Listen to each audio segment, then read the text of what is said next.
Hello everyone and welcome back to Let's Play Crash Bandicoot 2 Cortex Strikes Back. In the last part, we finished off the first tier levels before heading on to the second one, and now we're finally in Air Crash after we went through it briefly to get to the secret entrance in it last part. And we can't quite do everything in here. We cannot get the standard box gem in this stage. We can get the crystal and the second clear gem available in it, as you can see on the map. But the other one, not so, the box gem, not so much. So this is a level we're going to have to revisit again. In fact, I think due to that, no matter what you do in 100%, I think Air Crash becomes the level you have to visit the most. And the second clear gem for this stage is a slight return of an element from Crash 1, in that we need to get through a fairly good portion of the level without dying. More on why when we get there. Also, watch out for those nitro crates. Those have caused me to die much sooner than I probably should have many times. And even though I don't need to, I'll take the bonus route. My main reason for actually taking the bonuses in a lot of the levels that I can't get the box gem in is mostly so I don't have to speed them up, so I can speed them up later. Because otherwise, because I know I have to slow down the footage anyway just to, you know, show the new stuff. Having as much as possible be sped up is preferable, in terms of editing at least, because then it just kind of flows better. I don't know why, that jump always comes off as really satisfying to me. Either way, in terms of boxes in this stage, there are 102, 8 of which are in the bonus, and 20 of which are on the thing we can't access at the moment. And the gold relic stage for this, time for this stage is 1 minute, 1 second, and 1/100th of a second. Okay, that right there is why we need to get through this all without dying. Crash 2 introduces death platforms. Essentially, you need to reach them without dying in order to be able to use them and head to another secret route, which usually contains another gem of some sort. However, there is a stipulation with them in that you can die after you've been on them. If you get to a death platform and use it and then die, when you get back to it, as I'm going to jump cut here to show off, it is still there. So I've already cleared the main challenge of this level for right now. Though death routes are a bit notable in that they usually use the gimmicks within the level to a harder extent. Like now we actually have these platforms moving along, and they're actually those jumps are actually a bit not hard, but they can be annoying to learn. Also, I recommend hesitating on that platform because otherwise you're gonna take a little swim. There aren't too many death routes in the game. I want to say there's only 3 or 4. Actually, no, I think there's like 6. Also, now that I think about it, I think this is one of the 2 levels in the game that has this outright separate exit gotten through means like this. Most other death routes usually will loop back to the main path in some way, like a split pathway and such. But I think that's one of the few that actually has an outright different exit. Either way, that's all we can get in that stage for now. We'll be back there later on. Also, at this point, I am just outright skipping the crash chance to save time. Also, there's this little polar bear here. I think his name is just outright polar. But if we jump on him a good amount of times, we actually get 10 extra lives. Notable, if you're playing the Japanese version, getting that counts as 1% in the percentage total, so make sure to get that. Yeah, the bear's name is Polar. However, the next level, Barrett, is the start of the next gimmick. You might remember Hog Wild and such from Crash 1 where you're riding an animal. Polar is this game's equivalent to that. However, these levels are a lot better, because first off, the challenges have, the obstacles have much better hitboxes and are a lot more timing based. Like, no matter what you do, they're going to be almost doing the exact same thing. Polar doesn't control that much differently. By the way, I hate getting those 4 boxes. Insane Trilogy made that a lot easier, because Polar has a bit more, not give, but he corners a bit better, essentially. One thing you can do with Polar, though, and I recommend you keep in mind, is that you can press, I think it's the circle button, to get a good speed boost. And now it can actually allow you to jump a lot farther, and using that becomes key, especially in the 3rd level of this type. Because I forget if I mentioned that already. The thing that you might remember how Crash 1 basically had, I think, 2 levels of every theme. This game tries to have 3 of most themes. There are some that only have 1 or 2. Actually, no, just outright 2, I think, in most cases. But a lot of levels you're going to see 3 variations of.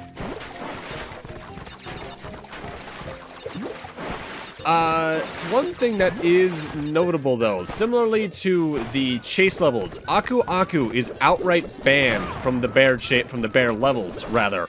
So you're only gonna ever have one hit, and oh, that's kind of grim.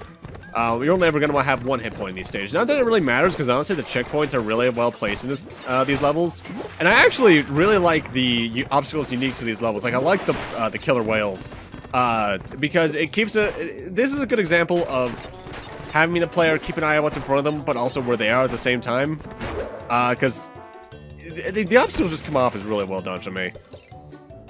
I do believe, though, there are 3 TNT crates in this level that you never see, because they self-destruct before you can actually see them. I think they were just outright removed in Insane Trilogy. By the way, that level has 48 boxes, I think, and I think the gold relic time is 48 seconds and 7 hundredths. And we don't need to go back to that level. And with that, it's time for Crash Crush. This is another level that gave me hell trying to get the gold relic in Insane Trilogy. Why? Let's see, how many levels start with us moving forwards like this? This is our next chase level. 57 boxes, 13 of which are going to be in the bonus. Has a gold relic time of 1 minute 19 and 83 hundredths. And the big thing about this is that there are a lot of the mines that slow you down, and that's what makes this really annoying to me. I think the worst level to do a speedrun for is still coming up a whiles away. Though honestly, it's not even the worst level in the game, that's the hardest speedrun to me. Now one thing I actually used to have a lot of issues with Crash 2 and 3 was when I slid, I would enter the crouch animation for a moment, and for the longest time, I couldn't figure out exactly what was causing it, because sometimes it didn't happen. But then I realized, oh wait, it's because I'm holding the circle button. If you're going to slide, only press the button. Don't hold it, because otherwise you'll enter your crouch animation, and that can slow you down, particularly in levels where you're trying to go for, say, a gold relic in the Insane Trilogy, or in Crash 3 for that matter, or getting chased down by something. Also, I love this level theme. Crash 2 soundtrack, I don't think I brought it up too much. There's some remixes from Crash... Oh, that was unfortunate. There are some remixes from Crash 1 in it, but on the whole, it's a lot of good original stuff, and I love the level select theme in particular. I do think Crash 3 has some better music, but on my whole favorite soundtrack, it's Crash 2. Now, one thing about these levels that's always felt a bit off to me is the hitbox of the rock itself. And this is universal across all versions, and more so, I mean, when you're getting close to a door, particularly at the end of the stages, even. Because for some reason, I always felt as if, it might just be a trick of the camera, I should note as well, that it's always farther behind me, but it ends up catching me. I think it even might happen in this recording, I forget. But that's always something that felt a bit off to me. Oh, hey, we actually get a breather from the main gimmick of the level. That's one thing I think the bonus rooms actually do a little bit well in this game. Well, actually, not a little bit, pretty well. Is that usually they serve as almost a breather from the main platforming of the level. Especially in, say, the chase levels. And I can appreciate that. Obviously, not every level has a bonus, but it's nice.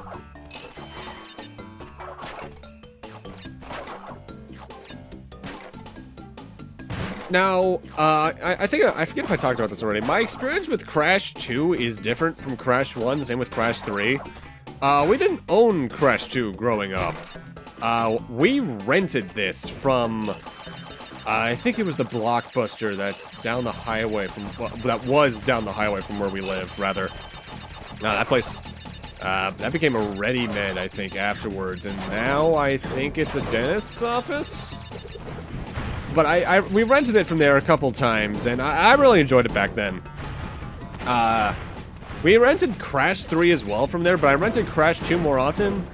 And looking back, I know I have a preference between the two games, but I don't know if my preference was as deeply rooted back then.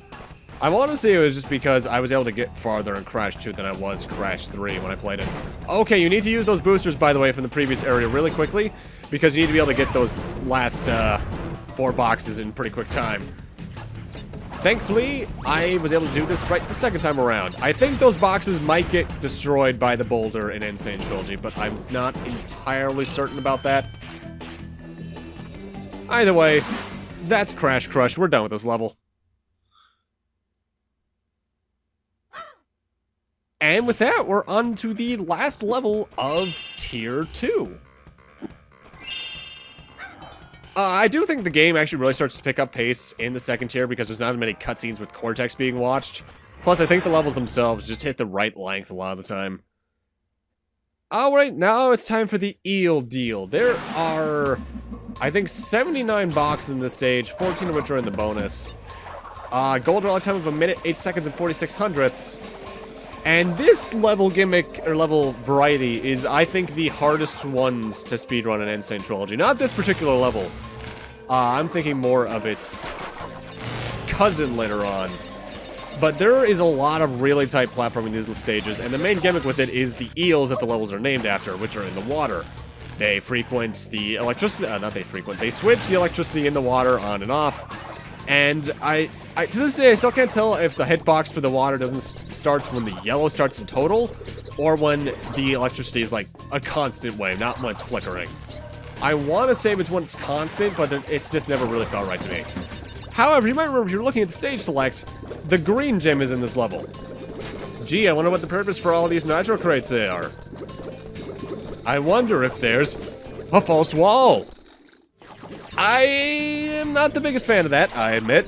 They put out the nitro crates there as a hint, like what's all the green doing there? Wait, there's a green gem in this level?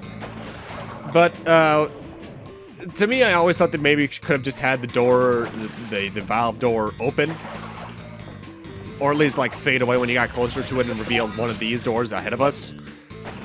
Because when I first got there, I did not realize that was a wall I could travel through despite all the green. Also, that was not a good way to die. By the way, that's the green gem. I'm actually gonna cut back to where all the nitro crates are just so we can skip some footage. Now, notable.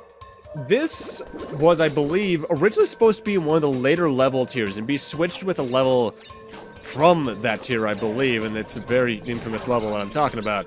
But I think they were switched just due to the difficulty feeling more consistent, and you know what? I can agree with that.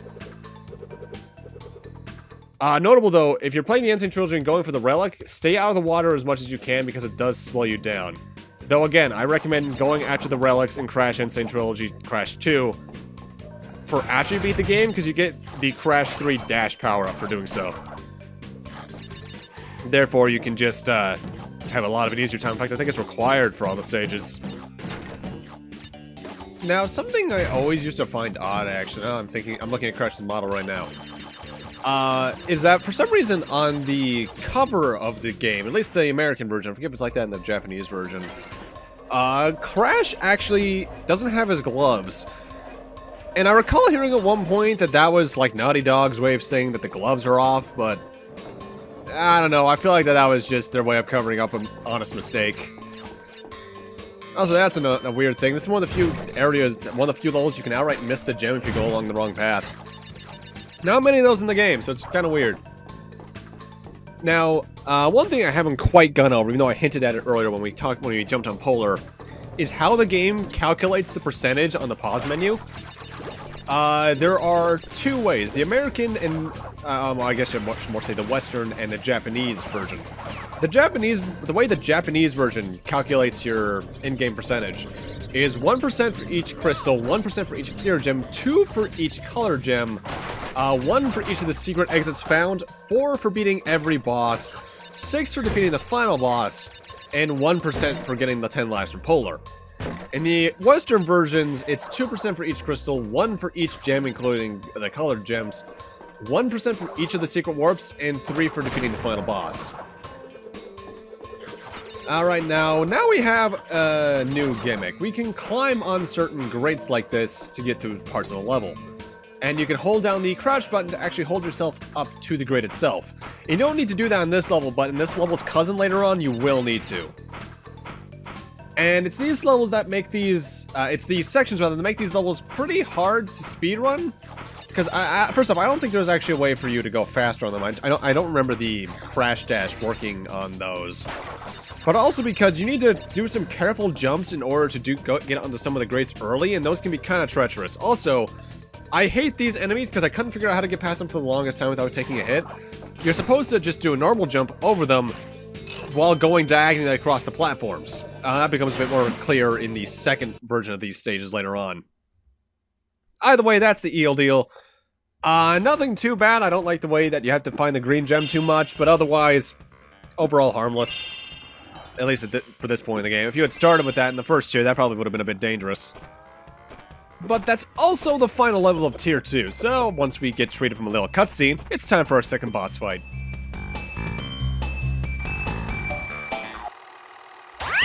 "10 of 25 crystals. You're on your way. I'm running low on power, so communication from this point will be difficult. Again, be wary of the pathways between warp ruins. Remember, I'm counting on you."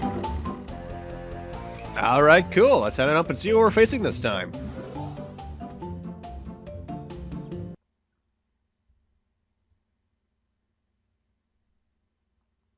What have we got?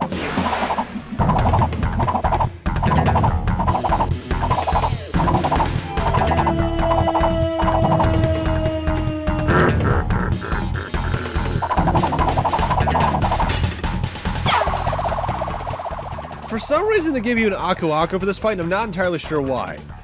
The second boss of the game is the Komodo Brothers, and they follow a pretty simple pattern. First off, their two names are, I believe, Mo and Joe. Mo is the one in the center, Joe is the one who's getting spun around by Mo. The way this fight works is that Mo spins Joe around, which will eventually cause Joe to get dizzy, in which case you spin into him to cause damage. Afterwards, Mo recovers and starts throwing swords around the entire room in a circle. He throws more swords the farther you get into the fight. He also starts to throw them more directly at you. But on the whole, the Komodo Brothers, very, very easy boss. I honestly don't know why they gave you an Aku Aku for this fight. I would have given the player an Aku Aku maybe for Ripper Roo. But the Komodo Brothers, they don't really need it. And that's the second boss down. Which means we're on to Tier 3. Which, I would have, yeah, I'd say Tier 3 is probably my favorite tier in the game. Plus, its visual identity is based off of these sewer levels. Which, you know, I kind of like the way this looks.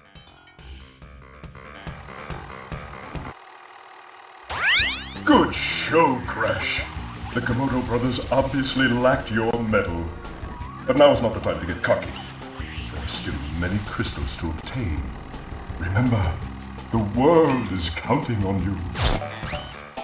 Totally trustworthy. Either way, it's time for plant food. Not only our first level of Tier 3, but also the third and final of the stream type levels that Hang 8 and Air Crash were also themed after. Similarly to Hang 8, though, you want to rush through this stage a little bit because once we get to, I think it's the first checkpoint box, either way, where you first need to get onto the surfboard, we're going to have another time trial like in Hang 8. And while I'm not too sure if Hang 8's time trial is dependent on how fast you get to the first surfboard, this one definitely is, because I've had this thing start as low as like 58 seconds, depending on how long I was taking. Similarly, though, we just gotta rush through it. However, you're going to need an Aku Aku, and I mean need. I think it's impossible to get through a certain section without getting hit later on in this level when you're doing the time trial. Unless you trick out the game in some way I've just never been able to do. Because I know there is a trick you can do in this level, but I'll show that off when we get to it. Namely, it involves, I think you can actually do in all three of these stages, actually. If you get hit by a mine in the water while you have an Aku Aku, it causes Crash's and his board to do a bit of a jump. And if you use that carefully, you can actually board the platforms that are around you. And doing so allows you to skip a little bit of the level, or at least get onto the platforms while you're on the board, which means if you miss some boxes, you can get it. Either way, for doing that, we get the yellow gem. So that's another colored gem down. But now it's time for us to go back to the start and actually do this level properly. There are 53 boxes in this level, 12 of which are in the bonus for it. And the gold relic time, I think, is 1 minute, 3 seconds, and 31 hundredths. Honestly, the stream theme levels in this game probably have some of the easier gold relics to get due to the fact that the boxes are still in the water. Plus, with the boost from the rocket from the surfboard to begin with, they know what your max speed is to begin with, so not too bad. Although, again, the crash dash will help with that, just because it'll help you get through the on-foot sections that much faster. Now, these are whirlpools. You've seen me do it a couple times now, but they're actually not immediate death if you touch them. You need to get sucked into the center for them to actually kill you. You can either just skirt the edge, or you can actually boost right over most of it to get completely by it, which is cool, I guess. I think this is also, out of all of these stream-themed levels, the only one that has a nitro detonator on the main pathway. Also, I love the bonus theme for the stream-themed levels. Again, this game's soundtrack is really good, but I really love a lot of the bonus themes, or extra area themes, I guess you could also call them. Because I think there's technically a theme for each level's bonus, and if they have a separate route, their separate route, like a death route or gem route or otherwise. Which always felt a bit odd to me to have that many extra themes, but hey, if it's good music, I don't give a shit. Oh, also, I'm late in mentioning this, but one thing I think can happen in both this level and Hang 8 is that there's a chance, if you're doing the time trial, that when you reach the first checkpoint, or with the first surfboard, whatever determines the timer showing up on screen for the time trials, there's a chance the time trial just will not start at all. And I don't mean like you waited too long in the level and therefore it's just not starting. I mean it just will not show up. There's a bug that can cause that. If that happens to you, you just need to leave the level and come back in. Obviously, there's nothing stopping it from happening again, but it's unlikely.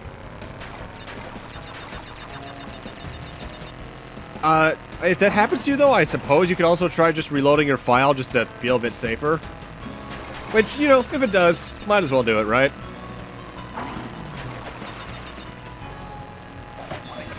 I have a lot of trouble dodging that particular plant in the Insane Trilogy, and I don't exactly know why. Either way, with that nitro set detonated, that is our box gem for this level. Not a bad level. The requirement of having an Aku Aku can be a bit stressful going for the time trial, but on the whole, nothing too bad. That's one thing I like about Crash 2 is that the difficulty curve feels very consistent through and through, with only really one exception. Either way, with that, I'm going to end this off here. Thank you guys for watching, and in part 4, we'll be continuing on through Tier 3 and probably finishing it in the process, and seeing what awaits us in this next level, sooner or later. See you guys then.